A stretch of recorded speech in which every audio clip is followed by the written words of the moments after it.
Mateus 24, do 32 ao 44.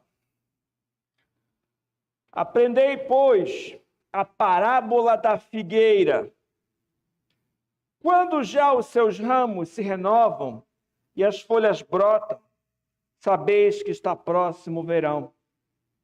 Assim também vós, quando virdes todas estas coisas, sabei que está próximo às portas. Em verdade vos digo, não passará esta geração sem que tudo isto aconteça. Passará o céu e a terra, porém as minhas palavras não passarão. Mas a respeito daquele dia e hora, ninguém sabe, nem os anjos dos céus, nem o Filho, senão o Pai. Pois assim como foi nos dias de Noé, também será a vinda do Filho do Homem. Porquanto, assim como nos dias anteriores ao dilúvio, comiam e bebiam, casavam e davam-se em casamento, até o dia em que Noé entrou na arca. E não o perceberam, senão quando veio o dilúvio e os levou a todos. Assim também será a vinda do Filho do Homem. Então 2 estarão no campo, um será tomado e o outro deixado. 2 estarão trabalhando no moinho, uma será tomada e outra deixada. Portanto, vigiai, porque não sabeis em que dia vem o Senhor, vosso Senhor. Mas considerai isto: se o pai de família soubesse a hora que viria o ladrão, vigiaria e não deixaria que fosse arrombada a sua casa. Por isso ficai também vós apercebidos, porque a hora em que não cuidais, o Filho do Homem virá. Vamos orar. Senhor, Santo Deus e Pai Todo-Poderoso, Senhor que é o Criador de todas as coisas, Senhor que é o Redentor da Tua igreja, a Ti eu oro, Senhor. Estamos diante da Tua palavra que é santa. Eu oro a Ti clamando, Senhor, e pedindo, Senhor, por misericórdia. Me ajuda, Senhor, a expor com fidelidade a Tua santa palavra. Eu reconheço, Senhor, a minha fraqueza, a minha total necessidade de Ti.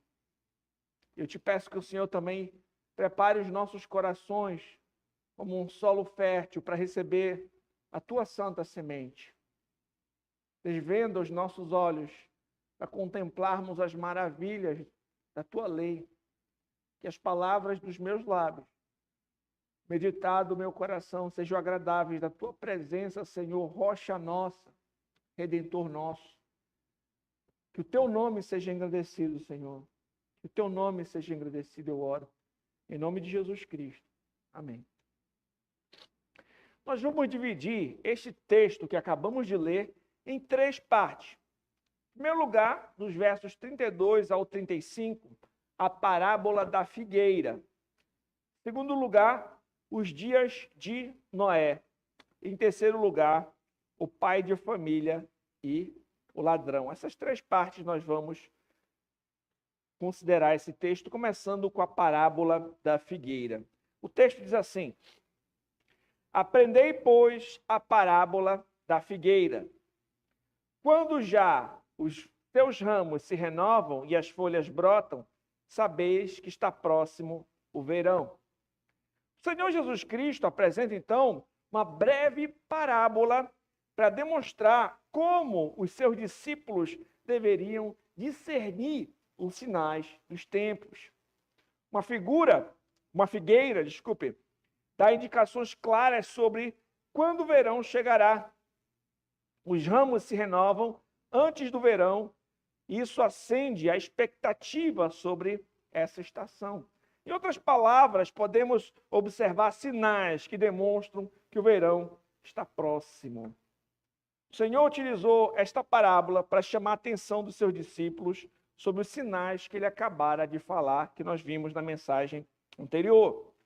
Lembre-se que eu falei para vocês que no capítulo 24 de Mateus diz respeito tanto a eventos que se relacionavam àquela geração, a queda de Jerusalém, mais especificamente, que que aconteceu no ano 70, em que o seu templo foi destruído, bem quanto assuntos que envolvem a segunda vinda de Cristo. Ou seja, um evento também serviria para prefigurar o outro. Nós já falamos sobre isso nas mensagens anteriores. E o texto prossegue dizendo: assim também vós, quando virdes todas estas coisas, sabei que está próximo às portas. Em verdade vos digo, não passará esta geração sem que tudo isso aconteça. Nessa parte, então, o Senhor relaciona a parábola aos sinais que ele havia dito. Nessa parte nós encontramos um texto que ele é envolvido em um pouco de debate. Existem várias interpretações e debates sobre o significado de não passará esta geração.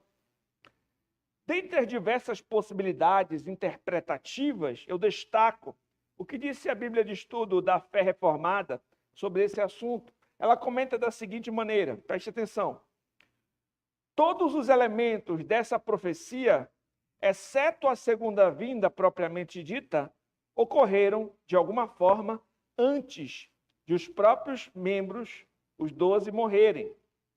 Charles Spurgeon também defendeu, assim, foi exatamente no limite normal de uma geração que os exércitos romanos cercaram Jerusalém, cuja medida de iniquidade foi então completa e transbordou em miséria, agonia, angústia e derramamento de sangue. Tais como o mundo nunca viu antes ou depois, Jesus foi um verdadeiro profeta. Tudo o que ele predisse foi literalmente cumprido, disse Charles Spurgeon. E também trouxe a Bíblia de Estudo NAA, diz o seguinte: alguns pensam que tudo isso se refere ao princípio e não à conclusão dos sofrimentos descritos nos versos 4 ao 25. Portanto, pessoalmente, eu entendo que o texto fazia sentido tanto para os primeiros leitores, que presenciaram a destruição de Jerusalém, ou seja, aquela geração que de fato presenciou o cumprimento dessas profecias. Todavia, como nós vimos, esses eventos também apontam para a frente, prefigurando eventos que acontecerão na consumação de todas as coisas. De fato, essas coisas começaram a acontecer durante aquela geração. Todavia, em relação à consumação, o dia e a hora ninguém sabe, como nós vamos ver que só o Pai sabe o dia e hora da consumação, como vemos no verso 36. Então, em algum sentido também diz respeito a eventos futuros. Desse modo, todas as gerações devem ficar em alerta e vigilância. E o texto prossegue. Se fosse algo que tratasse somente daquela geração, não faria sentido para nós hoje o alerta. Se tratasse somente para o futuro, não faria sentido para aquela geração. Então o texto traz um alerta que servia tanto para eles, porque de fato Jerusalém foi destruída no ano 70, aquela geração presenciou um cumprimento da profecia, mas como vimos, aquilo que aconteceu em Jerusalém prefigura algo que ainda virá. O texto prossegue dizendo: passará o céu e a terra, porém as minhas palavras não passarão. Quando o Senhor Jesus Cristo diz, as minhas palavras não passarão, nós consideramos aqui o caráter permanente da mensagem de Cristo em contraste com a transitoriedade do próprio céu e da terra. As palavras de Cristo são o fundamento sobre o qual nós devemos depositar a nossa fé. Como vimos, o templo foi destruído cerca de 40 anos após Jesus pronunciar essas palavras. Isto é, a sua profecia foi cumprida e registrada. Quando eu penso nesses textos, nesses assuntos, eu também faço uma outra reflexão. Nós vimos que os cristãos daquela geração deveriam ficar atentos com a destruição do templo, com a queda de Jerusalém. Os cristãos de todas as épocas também observam os sinais que antecedem a segunda vinda de Cristo. Isso é certo. Todavia, o encontro com o Senhor também pode acontecer de uma outra forma repentina. O Salmo 90, verso 12, diz assim: ensina-nos a contar os nossos dias, para que alcancemos coração sábio. Quando cada pessoa morre, ela também irá encontrar-se com Deus. Isso é, a qualquer momento nós podemos estar diante de Deus. A vida é breve e as circunstâncias mudam rapidamente. Lembre-se o que é dito lá em Eclesiastes 7:2. Melhor ir à casa onde há luto do que ir à casa onde há banquete, pois naquela se vê o fim de todos os homens, e os vivos que o tomem em consideração. Queridos, nós não sabemos o dia e a hora que nós vamos encontrar com o Senhor, mas o dia está cada vez mais próximo, isso é certo. Nós vimos nessa parte que as palavras do Senhor Jesus Cristo são confiáveis. O que ele alertou sobre o templo de Jerusalém se cumpriu. E nós podemos também tomar como certo, podemos confiar que tudo o que ele prometeu a mais sobre a sua segunda vinda, sobre a salvação, sobre a condenação, sobre o céu, sobre o inferno, sobre tudo mais, por exemplo, quando ele disse que estaria conosco todos os dias, até a consumação dos séculos. Esse Jesus que as suas palavras são confiáveis, ele é o mesmo e nós podemos confiar também. As pessoas confiam em muitas crendices, pessoas confiam em ídolos, em coisas que não são dignas de confiança, mas as palavras de Cristo são fiéis, são verdadeiras e são comprovadas. Onde você tem depositado a sua fé? Esses dias eu vi uma triste notícia. Uma senhora tinha uma imagem grande na sua casa e ficou famosa aquele lugar porque aquela imagem estava derramando sangue pelos olhos. E com certeza tinha algum proveito financeiro com as visitas que iam lá para aquele lugar. E aí, há pouco tempo, foram fazer um exame de DNA, aquele sangue, e viram que era o sangue da dona da casa. Né? Era uma falcatrua para enganar pessoas. Queridos, os ídolos não ficarão de pé. Quem confia neles será envergonhado. Mas quem espera no Senhor não será frustrado. Nós podemos também, nessa parte, refletir sobre a brevidade da vida, o nosso encontro com o Senhor, que ocorrerá em breve. Eu pergunto, como é que está o estado da sua alma hoje? Você que me escuta, seja aqui, no ambiente da igreja, seja na internet, em casa, como está o estado da tua alma? Você sabia que a única forma de você estar em paz com Deus é por meio de Jesus Cristo? Se alguém me escuta hoje e ainda não se rendeu a Jesus Cristo, faça isso hoje. Arrependa-se dos seus pecados, confie em Jesus, entregue os seus caminhos ao Senhor, confie nele, em Cristo a salvação para o mais vil pecador. Onde é que o pecador pode encontrar refúgio, se não em Jesus Cristo? Não há! Ele é a nossa torre forte. Ele é o nosso socorro, ele é o nosso redentor. Os ídolos não podem fazer nada por você. Só quem pode te reconciliar com Deus é aquele que morreu no madeiro. Só Jesus Cristo, não tem outro digno, não tem outro que pode ser um mediador perfeito, como Jesus Cristo. Fora dele, estamos todos perdidos. Fora dele, os seus pecados não vão ser expiados. Seus sacrifícios não expiam seus pecados. Você em procissões não vai expiar os seus pecados. Sacrifícios financeiros não vão resolver. Somente confiando naquele que morreu, foi sepultado e ao terceiro dia ressuscitou. Só existe um nome pelo qual importa que sejamos salvos. Esse nome é Jesus Cristo. É por isso que nós não nos cansamos de pregar este evangelho, porque é o poder de Deus para a salvação daquele que crê. Você crê? Você confia em Jesus? Não importa a situação que você está. Não importa o que você já fez. O pecado que você já cometeu.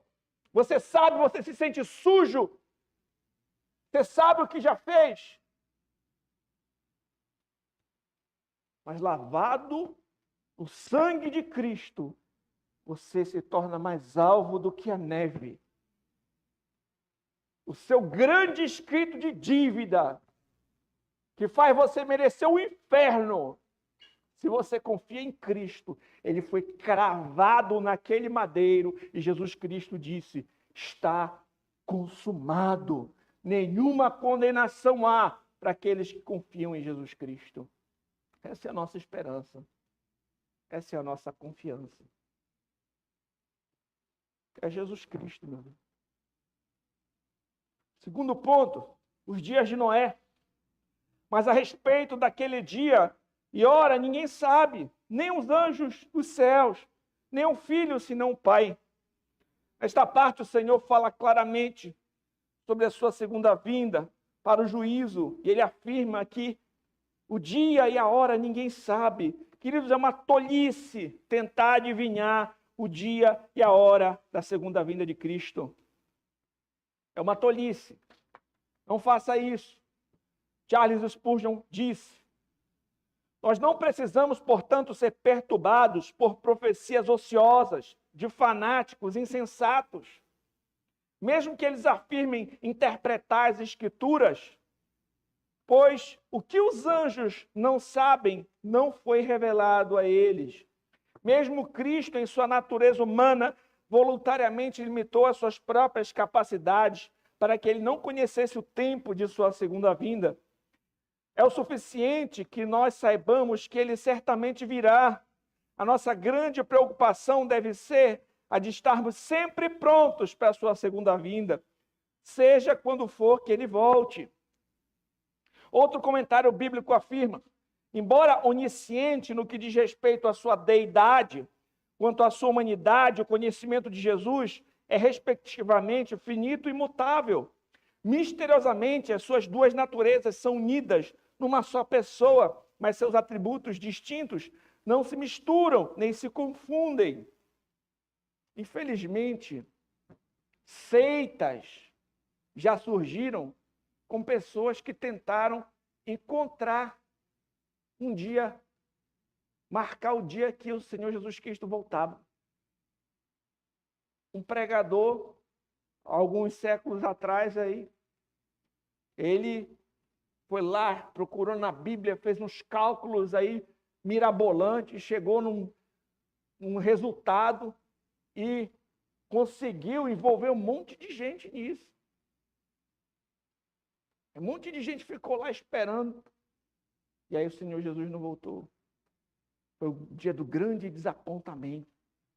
Mas depois eles foram desdobrando, tentando, não, mas isso aconteceu espiritualmente, não sei do que. Marcaram de novo e não voltou de novo. E aí o grupo depois continuou seguindo ensinos estranhos. Se torna uma seita. Isso é perigoso. Queridos, se o Senhor não quis revelar, é para a gente ficar entendendo que o que ele falou é suficiente, para que todos os crentes de todas as épocas fiquem alerta. Não para ficar tentando fazer aquilo que ele disse que não dá para fazer. Verso 37. Pois assim como foi nos dias de Noé, também será a vinda do Filho do Homem. Porquanto assim como nos dias anteriores ao dilúvio, comiam e bebiam, casavam, davam-se em casamento, até o dia que Noé entrou na arca. E não perceberam, senão quando veio o dilúvio e os levou a todos. Assim será também a vinda do Filho do Homem. Queridos, o dia da segunda vinda de Cristo será semelhante aos dias anteriores ao dilúvio. As pessoas estavam comendo, bebendo, casando-se, dando-se em casamento, focados em suas diversas atividades, ignorando as advertências de Noé. e elas estavam incrédulas em relação ao dilúvio. Essas ações, elas não são mais em si mesmas, comer, beber, casar. Não há problema nisso. A questão é que essas pessoas ignoraram as advertências e continuaram vivendo, recusando a levar a sério a mensagem de Noé. Elas tornaram aquelas coisas que são lícitas como um fim em si mesmas, mostrando o seu materialismo e a sua falsa segurança. Eles não conseguiram perceber a perigosa situação que estavam e foram pegos de surpresa pelo dilúvio. E o texto diz assim: até que veio o dilúvio e os levou a todos. Todos os que estavam fora da arca pereceram. O Senhor Jesus nos assegura que assim será também a vinda do Filho do Homem. Aqueles que ignoraram, aqueles que ignoram hoje as advertências do Evangelho, chamado ao arrependimento e à fé em Cristo, que pensam que está tudo bem enquanto ignoram a Cristo, serão pegos também de surpresa. Aquele dia vai ser semelhante àqueles que pereceram do lado de fora da arca. Assim como foi nos dias de Noé, você consegue imaginar aqueles dias? Grande imoralidade, grande pecaminosidade. O Senhor observa o coração de um homem e vê que ele é continuamente mau. Maldade, imoralidade, pecado, cada um procurando os seus próprios interesses somente. E o Senhor levanta um homem chamado Noé, manda ele construir uma arca. E essas pessoas ignoram o aviso. Eles ignoram a pregação de Noé. Eles ignoram aquele testemunho. Talvez pensavam que era um louco. E que esse homem está construindo uma arca aqui? Não está chovendo, não tem nenhum problema. Não acreditaram na mensagem do Senhor. Acharam que era balela. Foram viver as suas vidas. Fazer as suas coisas, cuidar dos seus negócios. Mas então chegou o dia do dilúvio e eles foram pegos de surpresa. Queridos, o Evangelho é pregado hoje. A mensagem é proclamada. A igreja tem essa responsabilidade de fazer discípulo de Cristo, de anunciar, como arautos, tocar a trombeta. Em Cristo há salvação. Estar em Cristo é como estar dentro daquela arca. Dentro daquela arca, diante de um dilúvio, eles conseguiram sobreviver. Em Cristo, diante de um juízo, você consegue ter salvação. Quem está em Cristo é como quem está na arca. Quem está fora de Cristo é como as pessoas que pereceram do lado de fora da arca. Essa que é a relação que o Senhor Jesus Cristo faz. De algo que aconteceu e pegou eles de surpresa. Estavam vivendo, está tudo certo. Cuidando da minha vida, casando, cheio de plano, concurso e tudo mais. E aí? Como eu falei ainda agora, isso morreu, e aí? Ou o Senhor Jesus Cristo voltou, e aí? Como é que vai estar diante de Deus? O texto prossegue. Então, 2 estarão no campo, um será tomado e deixado o outro. 2 estarão trabalhando no moinho, uma será tomada, deixada a outra. De forma repentina, haverá uma separação naquele dia. Haverá diferença entre o crente e o ímpio. Mesmo entre as pessoas que estarão juntas naquele dia, revelará quem pertence ao Senhor e quem não pertence. Sob a descrição de ser levado ou deixado, há 2 possibilidades principais. Vou ler para vocês. A descrição pode indicar alguém que está sendo levado ao juízo final, como nós vemos no verso 39, ao passo que o outro permanece para experimentar a salvação na volta de Cristo. Ou, possivelmente, aquele que é tomado estará entre os eleitos que o Filho do Homem reunirá dos 4 ventos. É uma dessas 2 possibilidades. Ou está sendo levado para o juízo, ou está sendo levado para encontrar-se com o Senhor. Mas o fato é, seja qual for a melhor interpretação, é certo que haverá uma separação. O Senhor, ele separa o joio do trigo. Companheiros de trabalho serão separados para sempre naquele dia. Duas mulheres trabalhando no moinho, pode ser até que sejam irmãs, ou uma é filha da outra, não importa. Seja lá qual for esse relacionamento, a separação acontecerá para sempre. Uma vez que tenha chegado esse dia final, a porta será fechada, assim como foi fechada a porta da arca. Não haverá mais qualquer oportunidade para a salvação. Um vai estar para sempre com o Senhor e o outro vai estar em eterna condenação. Essa é a figura que é apresentada aqui. E o texto prossegue, o Senhor diz: portanto, vigiai, porque não sabeis em que dia vem o vosso Senhor. O Senhor, então, exorta a vigilância. Vigiar envolve permanecer alerta, pronto, como faria um vigia ou um guarda noturno. Quando você não sabe o tempo, o dever de vigilância é constante. E eu trouxe aqui algumas ilustrações sobre o que nós vimos nesse segundo ponto. Em primeiro lugar, sobre a impossibilidade de descobrirmos o dia. Como eu falei, Deuteronômio 29 diz assim: as coisas encobertas pertencem ao Senhor, nosso Deus, porém as reveladas nos pertencem a nós e aos nossos filhos para sempre, para que cumpramos todas as palavras desta lei. Deuteronômio 29.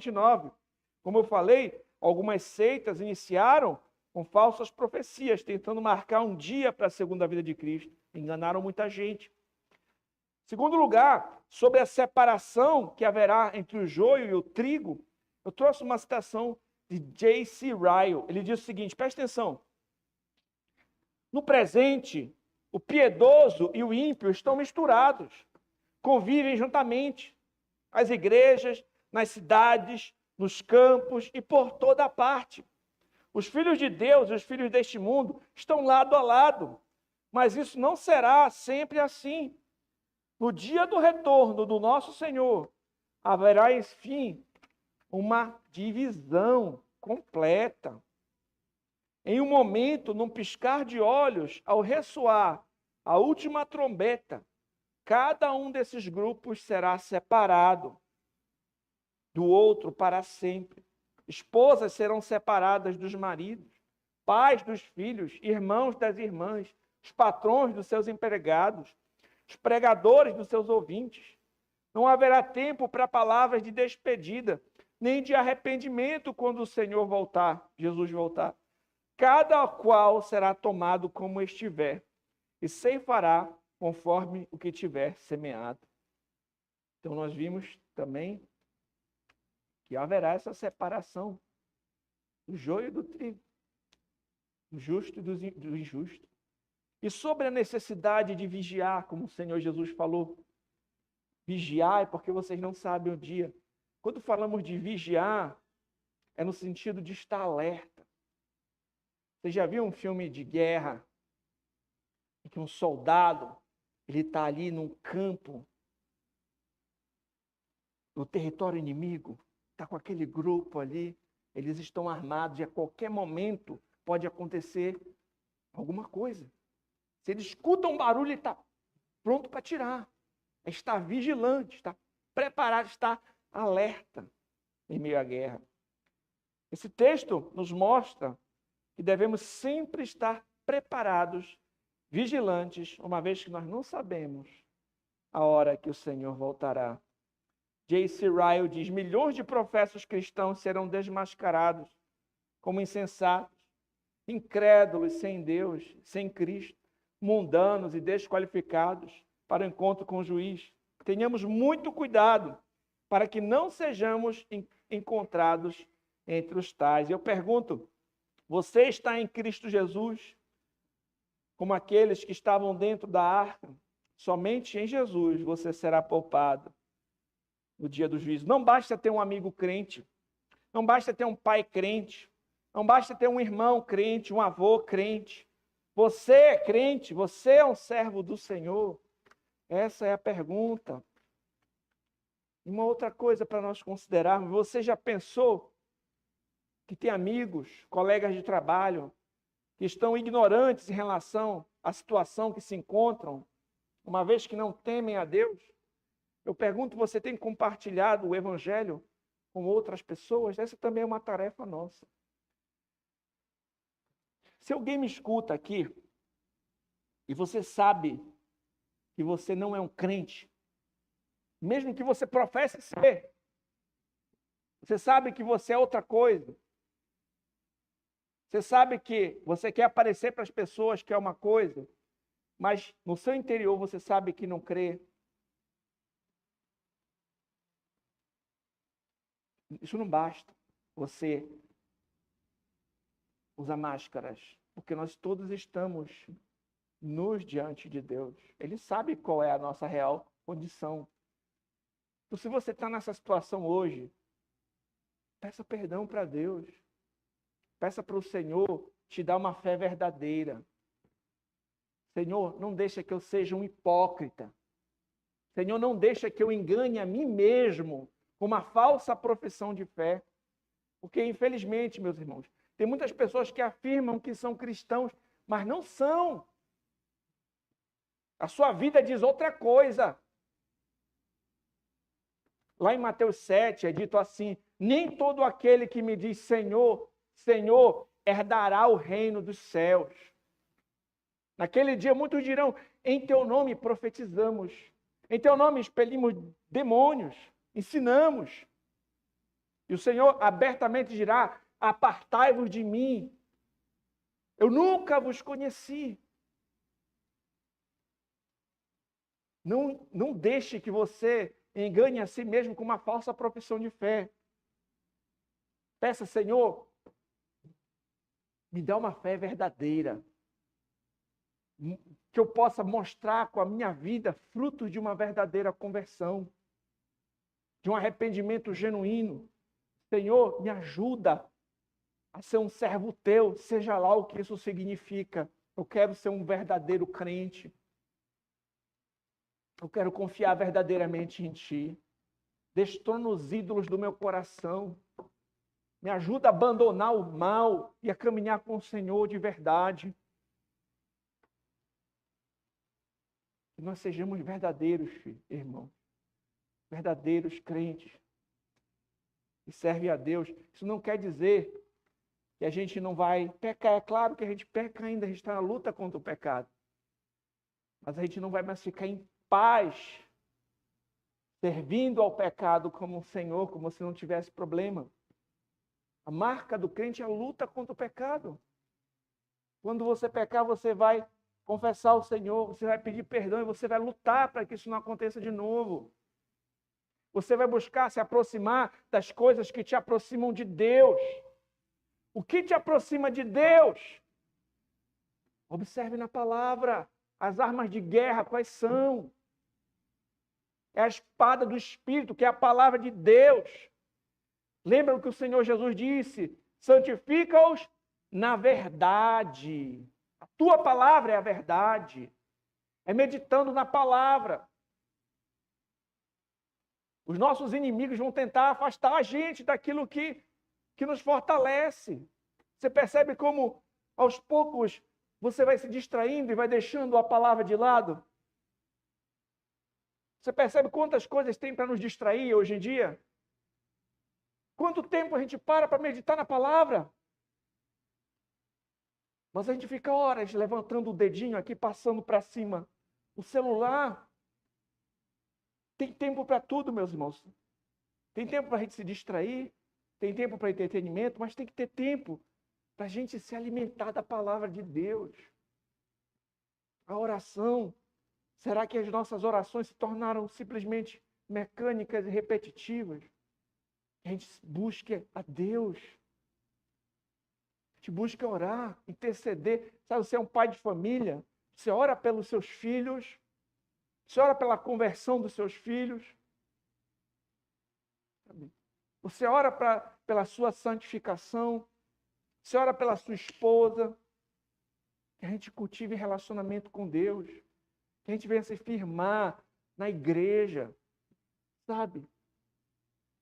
Às vezes pode ser que a gente esteja parecido com aquela igreja de Éfeso no livro de Apocalipse, que não tolerava os falsos ensinos ali dos nicolaítas, né? Já tinha no passado enfrentado algumas dificuldades e perseverou, mas que deixou de lado o primeiro amor. Esse é um perigo para muitos reformados, não é? É um perigo para a gente, às vezes. A gente é contra as heresias, a gente embate todo mundo. Mas, às vezes, será que o nosso coração está no Senhor? Já conversou com um novo convertido que está sedento pelas coisas de Deus? Você lembra como é que você ficava? Quando queria tudo novo, eu quero conhecer, eu quero saber mais desse Deus. Queria falar para todo mundo e não perdi a oportunidade. Mas será que isso já não foi esfriando na tua vida? Será que hoje não é um dia de refletir, avaliar e voltar a colocar em primeiro lugar o Senhor na tua vida? O que está precisando reordenar aí? Às vezes a gente nem percebe, mas tem outras coisas no primeiro lugar. E precisa ter uma mudança. Pensa nisso. Por fim, o pai de família e o ladrão. Mas considerar isso. Se o pai de família soubesse a que hora viria o ladrão, vigiaria e não deixaria que fosse arrombada a sua casa. Por isso ficai também vós apercebidos, porque a hora em que não cuidais, o Filho do Homem virá. Queridos, vários textos nas Escrituras comparam a segunda vinda de Cristo com um ladrão que vem de noite.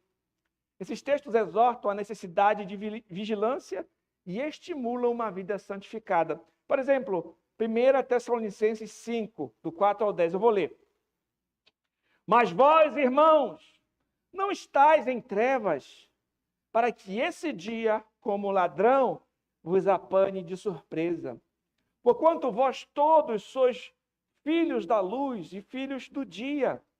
Nós não somos da noite nem das trevas. Assim, pois, não durmamos como os demais. Pelo contrário, vigiemos e sejamos sóbrios.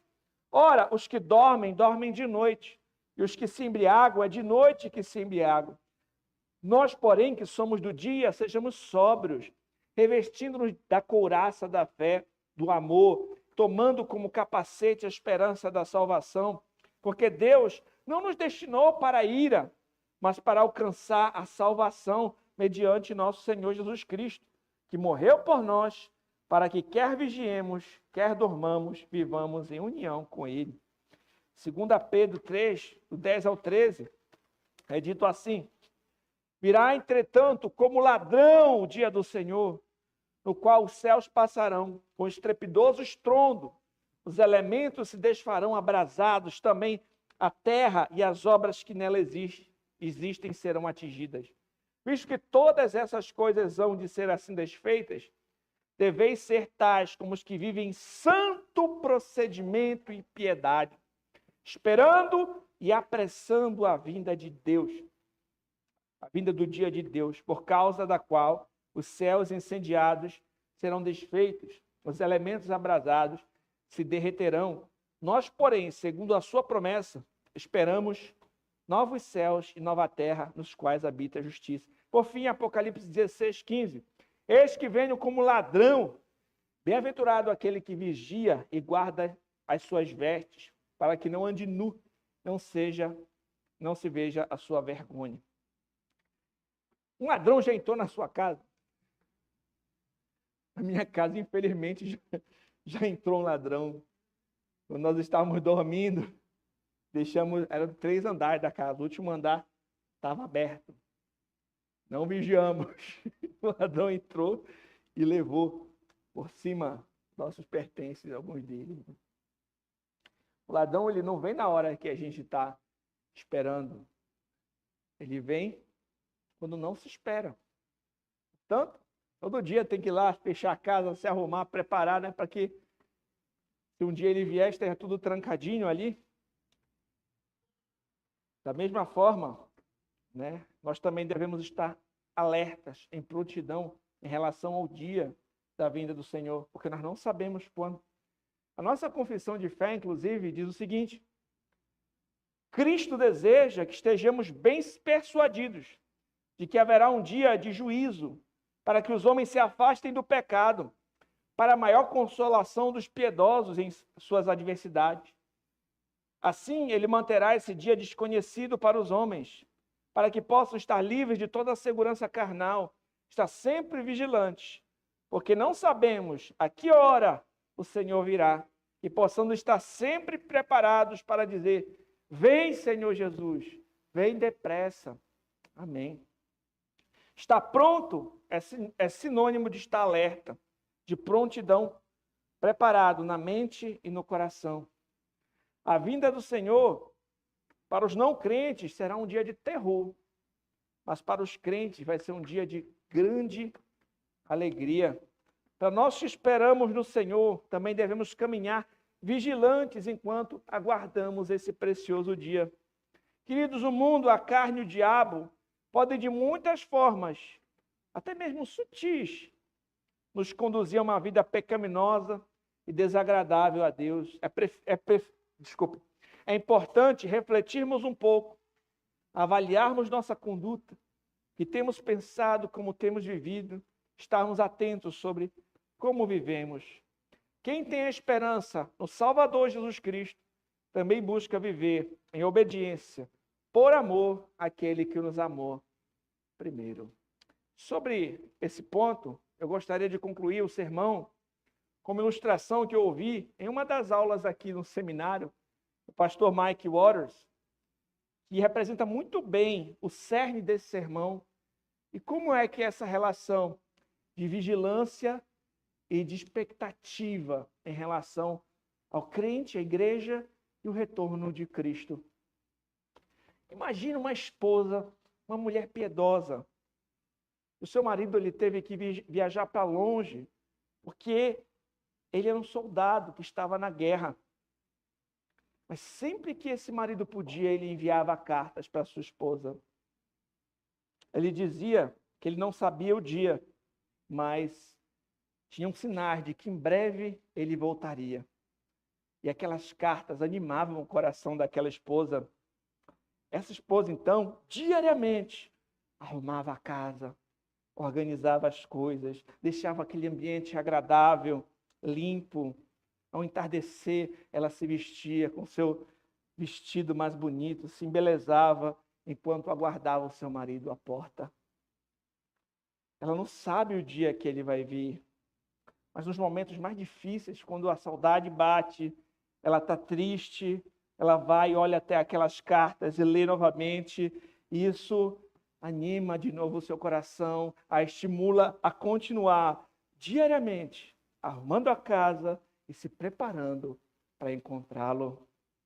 Queridos, de forma semelhante, é a nossa vida cristã. Diariamente também devemos vigiar, nos santificar, aguardando a vinda do nosso Senhor. Oremos.